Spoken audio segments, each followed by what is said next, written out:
بسم اللہ الرحمن الرحیم۔ السلام علیکم ناظرین، آپ دیکھ رہے ہیں میرا یوٹیوب چینل اسٹرالوجر معظم خان اور میں ہوں معظم خان۔ آج ہم ایک ویڈیو آپ کے پاس لے کر آئے ہیں، آپ کے پیش خدمت ہے سورج گرہن، اور ساتھ میں جو بڑا کیپشن ہے وہ یہ ہے کہ شیطان ایسٹرالوجرز عوام کو گمراہ کیوں کرتے ہیں یا کس لیے کر رہے ہیں۔ یہ بات یاد رہے کہ یہ جو سورج کا گرہن سے منسلک جو سٹوریز گھڑی جاتی ہیں، یہ کافروں کا بیانیہ ہے، یہ مسلمانوں کا بیانیہ نہیں ہے۔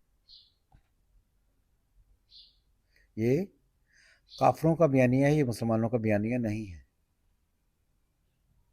اور مجھے ایسٹرالوجی کرتے ہوئے کہ آپ کو پتہ ہے کہ میرا پروفیشن ہے، مگر مجھے اس بات کا بہت فخر ہے کہ میں اپنی ساری ہی زندگی، اور جب تک اللہ زندگی دے گا تک بھی کبھی ان جیسے عاملوں کا جو عوام کو گمراہ کرتے ہیں 60-70 کی شکل میں،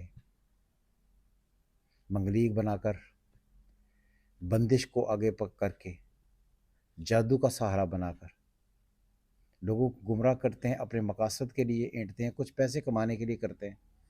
ان سے میرا کبھی کوئی تعلق نہیں رہا اور میں نے کبھی کوئی ایسا کام نہیں کیا، نہ ہی مجھے کوئی کام کرنے کی ضرورت ہے۔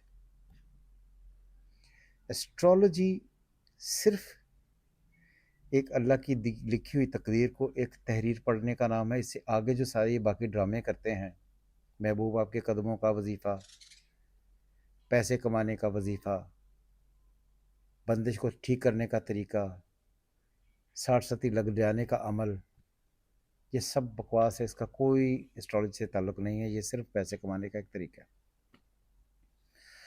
ہم گھوم کر آتے ہیں اپنے چیپٹر کی طرف کہ سورج گرہن کے متعلق قرآن کیا کہتا ہے، حدیث کیا کہتی ہے۔ اور میں یہی کہتا ہوں کہ جو ہمارے ایسٹرالوجرز ہیں، یہ نہ قرآن مانتے ہیں نہ حدیث مانتے ہیں، یہ ان کی اپنی الو کے پٹھوں جیسی ایک اختراع ہے جس پر یہ ٹک کر تو لوگوں کو گمراہ کرنے کے لیے تیار ہیں۔ اپنے نام کے ساتھ سید بھی لکھتے ہیں، داڑیاں بھی رکھی ہوئی ہیں، رمضان میں ٹوپیاں بھی پہنی ہوئی ہیں، جھوٹ بولنے سے بالکل باز نہیں آتے۔ ان کی شکلیں جیسے منحوسوں کی یہ شکلیں چیک کریں کہ اسلام کو اپنے غرض سے بیچنے کے لیے کوششیں کرتے رہتے ہیں، کسی طریقے سے ان کی ویڈیو کلک ہو جائے۔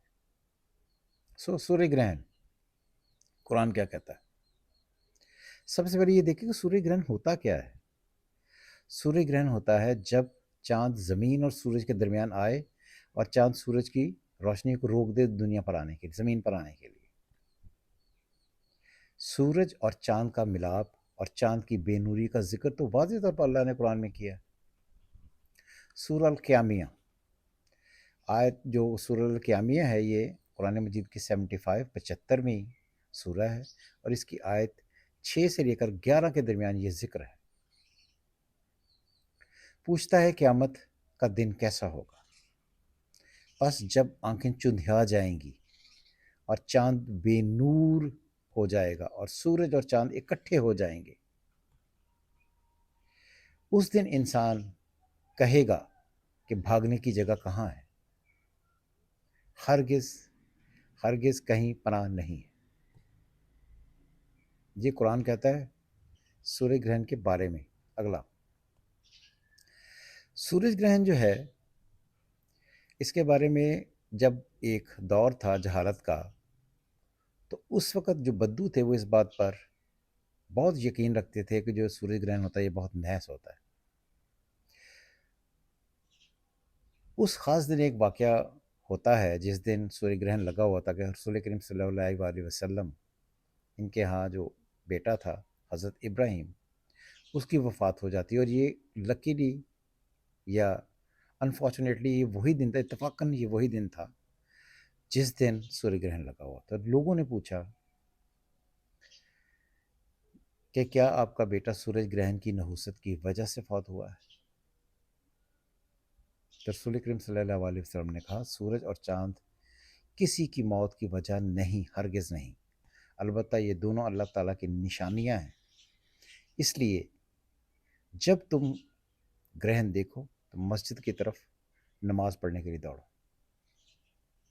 میں نے بہت سارے لوگوں سے بات کی ہے اور لوگ مجھے کوسچن بھی کرتے ہیں کہ جی اگر ایسا نہیں ہے تو دعائے خسوف اور نماز کسوف، نماز خسوف یہ کس لیے پڑھی گئی تھی؟ تو حضرت ابو موسیٰ رضی اللہ عنہ سے روایت ہے کہ سورج گرہن لگا تو رسول کریم صلی اللہ علیہ وسلم کی کیفیت ایسی ہوگی جیسے قیامت آ گئی، اور وہ بھاگ کر مسجد کی طرف گئے۔ اس بات کو اپنے ذہن میں رکھیں کہ جب رسول کریم صلی اللہ علیہ وسلم گرہن لگتا تھا تو انہیں بہت شدت سے یہ بات تنگ کرتی تھی کہ وہ اپنی امت کے لیے وہ ساری چیزیں جو نیگیٹو ہوں ان سے نجات کے لیے وہ دعائیں پڑھی گئی تھیں۔ تو اس لیے یہ بات یاد رہے کہ دعائے خسوف اور دعائے خسوف اس خاص دن کی جو قیامت کا دن کا ایک سنیریو ہے، جس دن پہاڑ گالوں کی طرح اٹھائے جائیں گے، ہر طرف آگ ہی آگ ہوگی، آدمی دوڑتے پھریں گی، مائیں اپنے بچوں کو نہیں سنبھالیں گی، حاملہ عورتوں کے جو بچے ہیں وہ گر جائیں گے، اس قسم کا حالات اس دن ہوں گے۔ تو اس ٹینشن سے، اس انگزائٹی سے، اس سٹریس سے بچانے کے لیے یہ دعائے خسوف اور دعائے خسوف مانگی تھی، اور اسی لیے کیونکہ انہیں اپنی امت سے بہت پیار ہے تو یہ سارا سلسلہ اس لیے قطعی طور پر اسلام کے صحیح مسلم، صحیح بخاری، قرآن مجید میں قطعی طور پر سورج گرہن کو کہیں بھی کسی بھی اعتبار سے نحس نہیں کہا گیا، اور نہ ہی کوئی اس میں قرآن مجید میں کوئی ذکر ہے اس کا۔ تو اس لیے یہ جو نحوستیں اس سے جوڑ کر لوگوں کے لیے بنائی جاتی ہیں، جیسے حاملہ عورتیں جو ہیں وہ اس خاص ٹائم پر کینچی نہ پکڑیں، چھری نہ پکڑیں، ان کے بچوں پر جو ہے ان کے جسم پر نشان پڑ جائیں گے، حمل گر جائے گا، کوئی ڈسیبل بچہ پیدا ہو جائے گا۔ قرآن میں قطعی طور پر ایسی کوئی نحوست کا ذکر نہیں ہے، تو اس لیے یہ یاد رکھیں کہ جو لوگ اور خصوصاً یہ اسٹرالجر جو آپ کو گمراہ کر کے شیطان کے معاملات کو بڑھا کر اسلام کے اگینسٹ آپ کے دین کے لیے خطرہ ہے، ان سب سے بچیں، ان کی طرف جانے، ان سب کی باتیں سننے کا بالکل بھی کوئی تعلق نہیں ہے سورہ گرہن سے۔ سورج گرہن صرف جب بھی آپ دیکھیں اللہ سے دعا مانگیں، اور یہ سورج گرہن قیامت کی وہ نشانیاں ہیں جو قیامت کے دن یہ سینیریو ہوگا، صرف یہاں تک۔ اسٹرالوجی سیکھیں، خوش رہیں، رمضان کا مہینہ چل رہا ہے، کوشش کریں کہ جس کے لیے آپ بہت بہتر کر سکتے ہیں بہتری کریں۔ خدا حافظ، پاکستان زندہ باد۔